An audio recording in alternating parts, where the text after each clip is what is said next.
एक शांत सा प्यारा सा गांव था, रामपुर।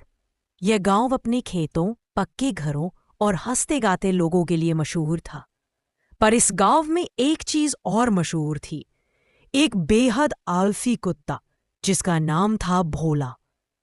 भोला की आलसी दुनिया कि अगर कोई उसे कह देता, भोला उठ खाना खा लो, तो वह जवाब देता, थोड़ी देर बाद, अभी नींद का स्वाद आ रहा है।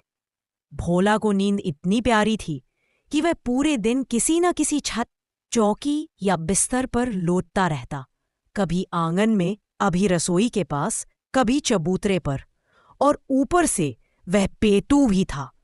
खाने के लिए वह थोड़ा बहुत हिलता जरूर था, लेकिन खाना खत्म होते ही फिर अपनी जगह ढूंढकर धम लेट जाता। गांव वाले मजाक में कहते थे, भोला को अगर नौकरी दी जाए तो पहली ही रात नौकरी छोड़कर सो जाएगा। भोला का मालिक दयालु किसान, भोला का मालिक था गज्जू किसान, जो भोला की हरकतों से परेशान तो रहता, पर उसे बहुत प्यार भी करता था। गज्जू की पत्नी कहती, इस कुत्ते की वजह से घर की चौकीदारी भगवान भरोसे है। गज्जू हंसकर जवाब देता, चिंता मत करो, भोला कुत्ता है, कोई साधु नहीं, कभी न कभी भौंक लेगा।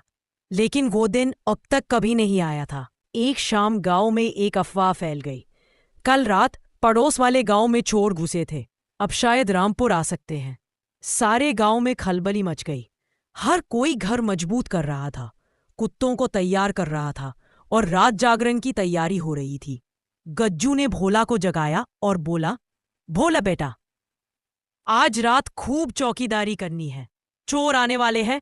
भोला अर्ध नींद में बोला, आने दो, चोर आएंगे, चोरी करेंगे और चले जाएंगे, इसमें मुझे क्या करना है।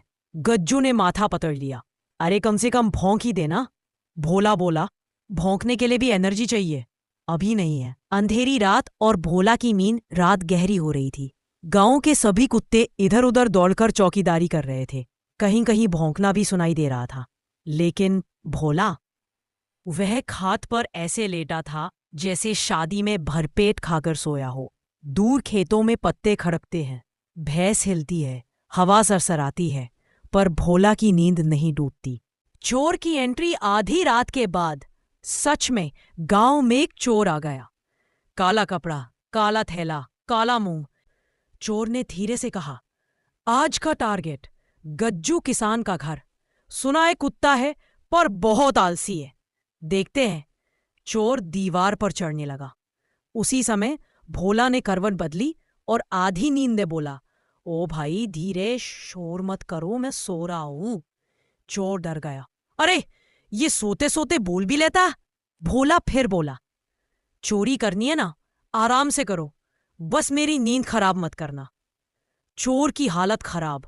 चोर खिसियाकर बोला, क्या तुम सच में कुत्ते हो या कोई रिटायर्ड चौकीदार? भोला बोला, मैं आलसी कुत्ता हूं, चौकीदारी मेरे बस की नहीं, लेकिन तुम थोड़ा चुपचाप रहो। चोर ने माथा पीट लिया। वो बोला, ये कैसा कुत्ता है, मुझे डराने की जगह मुझे आराम करा रहा है। फिर चोर ने गुस्से में कहा, ऐसे घर में चोरी करने का मजा नहीं आएगा, मैं दूसरे घर जाता हूं। और चोर चला गया। गज्जू का घर बच गया, सिर्फ भोला के आलस की वजह से। सुबह पूरे गांव में खबर फैल गई, गज्जू का घर चोरों से बच गया। लोग हैरान थे, भोला ने कैसे बचाया? क्या उसने भौंका? गज्जू गर्व से बोला, मेरे भोला ने चोर को ही डरा दिया। गांव वाले भोला के पास आए, कुत्ते महाराज, आपने क्या किया? भोला लौटते हुए बोला, कुछ नहीं, बस नींद में थोड़ा बोल दिया था। चोर खुद भाग गया। सारे गांव में ठहाके लग गए।